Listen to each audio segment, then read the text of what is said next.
What do you do when God keeps knocking and you keep pretending you don't hear it? When he keeps showing mercy and you keep sending it away?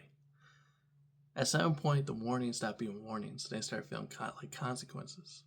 Exodus 10 is where God says, if you won't humble yourself, I will humble the land around you. The Lord told Moses, go back to Pharaoh. Yes, again, because I allowed his heart to stay stubborn. And I'm about to show Egypt who really runs this earth. God wasn't just freeing Israel. He was exposing false power. Moses and Aaron walked into Pharaoh's court, 80 and 83 years old. Not loud, not flashy, just carrying authority. They said, how long will you refuse to humble yourself before the Lord? Let the people go. Not navigation, not compression. Let them go. Pharaoh stuttered like he always did. But this time God said, if you refuse, tomorrow locusts will cover everything. And they came. A storm of living judgment.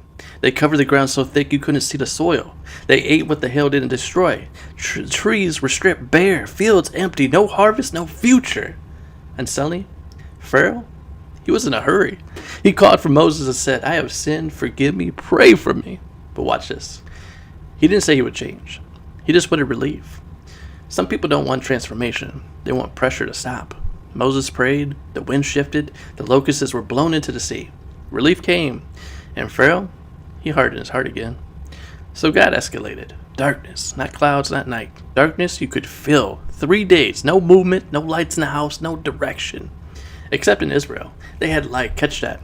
Judgment outside, light inside. Pharaoh called Moses again. Fine, co-worship, but leave your livestock. Still trying to control the terms. Moses said, no, we're taking everything. Because when God calls you out, you don't leave pieces of your obedience behind.